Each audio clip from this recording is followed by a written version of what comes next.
Happy international yoga day 2024। मैं शशि किरण आज 21 जून अंतर्राष्ट्रीय योग दिवस के सुअवसर पर आप सभी योगी साधकों का Avdhesh Singh official YouTube channel में हार्दिक अभिनंदन करती हूँ।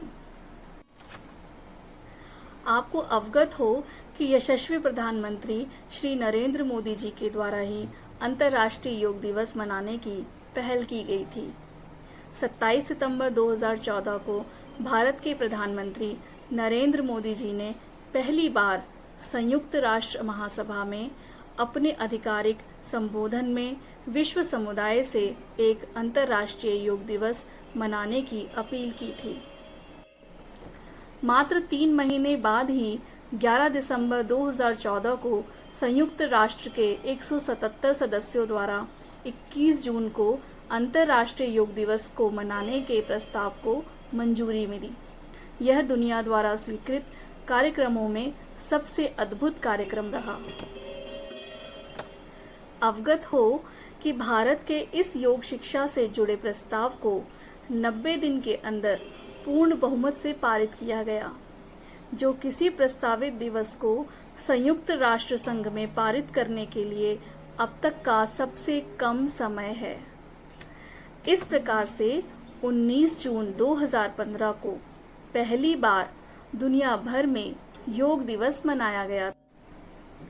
भारत में करीब 26,000 वर्ष पहले से योग के संबंध में जानकारी थी। योग दर्शन के प्रणेता महर्षि पतंजलि द्वारा योग सूत्र की रचना 5,000 वर्ष पहले की गई थी। इसलिए महर्षि पतंजलि को योग का जनक यानी पिता माना जाता है। योग की परंपरा भारतीय समाज में हजारों सालों से है।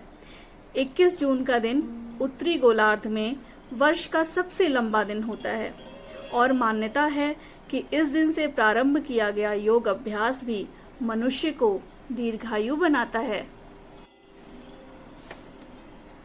संयुक्त राष्ट्र संघ में योग संबंधी प्रस्ताव की झलक भी देखें। गूगल से ये वीडियो डॉक्यूमेंट्री आभार सहित ली जा रही है।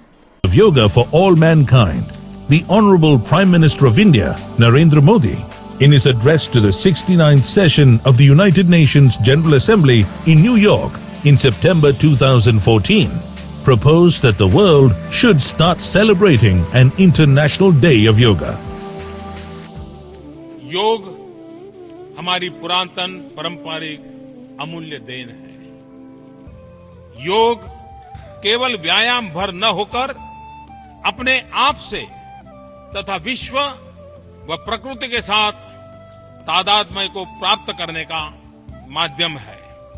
यह हमारी जीवन शैली में परिवर्तन लाकर तथा हम में जागरूकता उत्पन्न करके जलवायु परिवर्तन से लड़ने में सहायक हो सकता है। आइए हम एक अंतर्राष्ट्रीय योग दिवस को आरंभ करने की दिशा में कार्य करें। मित्रों, जीवन और जीवन शैली दोनों को समझना आवश्यक है। जीवन जिसमें संघर्ष और उपलब्धियों के लिए व्यक्ति अपने मन और शरीर को लगातार खपाए रहने की निरंतर गतिशीलता को अपनाता है, वहीं जीवन शैली भी इससे प्रभावित होती है। व्यक्ति को भोजन करने का समय नहीं मिलता तथा उसके सोने और आराम करने की दिनचर्या भी अस्त व्यस्त रहती है। इसी बीच भोजन में पर्याप्त शुद्धता यानी हाइजीन का अभाव तथा प्रचुर मात्रा में पौष्टिकता की कमी के कारण व्यक्ति को पेट, शुगर, हृदय, सांस या हड्डी से जुड़े गठिया आदि रोग के लक्षण उम्र के उठान पर ही दिखाई देने लगते हैं। और यह समस्या केवल 1-2 व्यक्तियों की नहीं है, बल्कि आज तो समाज में 100 में 80 लोग इससे प्रभावित हैं। तो मित्रों, बात आती है कि इससे क्या बचा भी जा सकता है? तो मेरा कहना है कि यस, हाँ जी, इससे बिल्कुल बचा जा सकता है, बशर्ते आप योग के महत्व को समझें। स्वयं की स्वयं से और स्वयं के माध्यम से स्वयं तक की यात्रा योग है। योग साधना मन, विचार, शरीर को एक साथ जोड़कर अभ्यास करने की साधना है। मित्रों, योगाभ्यास में जो एक्सरसाइज है या जो व्यायाम है, उसके विभिन्न चरणों को हम आसन कहते हैं। और ये आसन जो है, इनका अभ्यास ही योग अभ्यास है। इन आसनों को हम एक क्रम से करते हैं, जिसमें कि शरीर के विभिन्न अंगों का संचालन, हम सांस के उतार चढ़ाव और सांस को रोककर करते हैं। इसमें अति आवश्यक है कि हम अपने मन को भी अपनी इस साधना में केंद्रित करें, उसे कहीं इधर उधर भटकने ना दें। योग एक बहुत सात्विक अभ्यास है। आम एक्सरसाइज जो कि हम जिम में करते हैं, उससे बेहद अलग।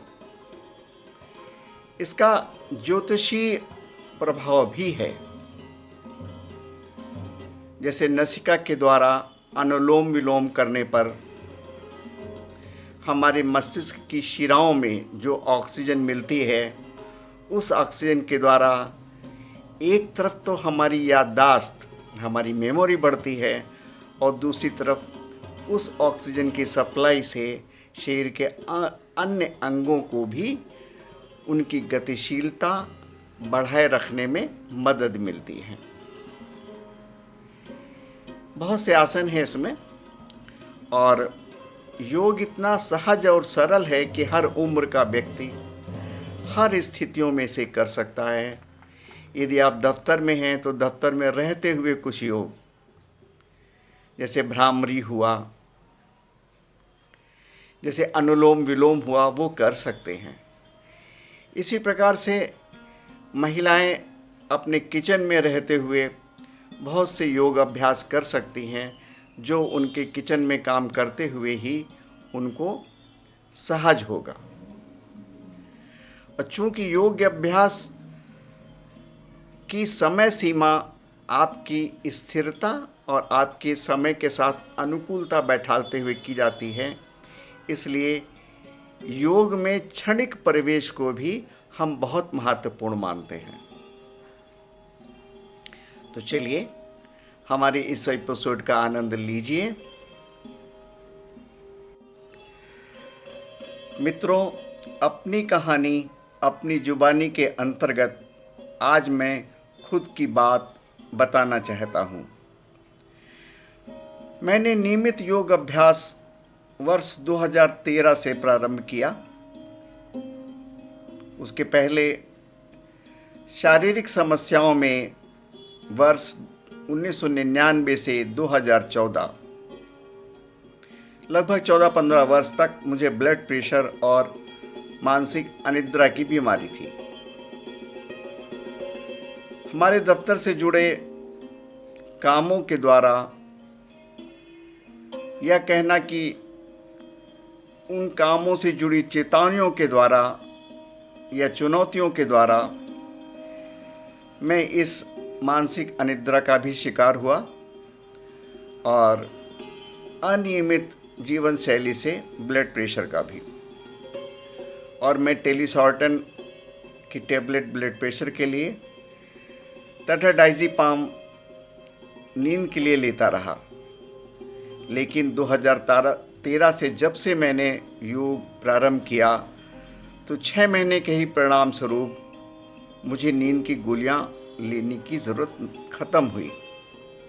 बहुत अच्छी नींद, बहुत अच्छा दिन में स्फूर्ति का एहसास होने लगा और ये क्रम चलता रहा और मात्र 1 वर्ष बाद की स्थिति ये थी कि हमारे चिकित्सक ने कहा कि अब आपको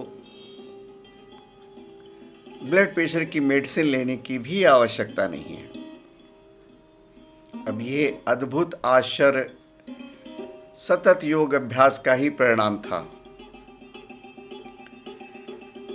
तो मैं कहना चाहता हूं कि योग अद्भुत है, इसमें जादुई शक्ति है, लेकिन बस एक प्रण, एक संकल्प आपको लेना होगा कि योग अभ्यास रोज करना होगा और पहले वर्ष आपको किसी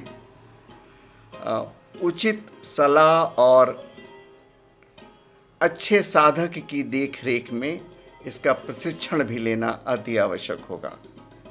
धन्यवाद। Avdhesh Singh official YouTube channel में आज की अति विशिष्ट प्रस्तुति करो योग बनो निरोग में आप सभी का पुनः हार्दिक स्वागत है। योग साधक, कवि, लेखक अवधेश सिंह बंधुवर ने योग पर कुछ दोहे, कुंडलियां छंद कहे हैं, जिसमें योग के महत्व और जीवन शैली में उसकी उपयोगिता का संदेश मिलता है। आइए इसका आनंद लेते हैं। कुंडलियां छंद में मैंने योग को प्रस्तुत किया है। जनता पीड़ित रोग से नहीं जानती योग, और योग योग मोदी कहे जनता बने निरोग। जनता बने निरोग योग की महिमा भारी, जन जो करते योग लगे ना कभी बीमारी। कहे बंधुवर रोज बने मत खुद का हंता, अपना ले सब देश तभी खुश रहती जनता। योग बहुत महत्वपूर्ण है उस देश के लिए जो देश अपना विकास अपने आत्मसम्मान के साथ में और अपनी आत्मनिर्भरता को लेते हुए आगे करना चाहता है, क्योंकि स्वास्थ्य सफलता की कुंजी है और यदि आप स्वस्थ हैं तो आप सफल हैं। ये सफलता का पहला सूत्र है। धन्यवाद। मैं अवधेश सिंह, वैशाली, गाजियाबाद से। आपको आज की ये विशेष प्रस्तुति पसंद तो आई होगी, तो वीडियो को लाइक जरूर करें, चैनल को सब्सक्राइब करें और हमें अपने विशेष सुझाव लिखना ना भूलें। धन्यवाद। मिलते हैं अगली वीडियो में।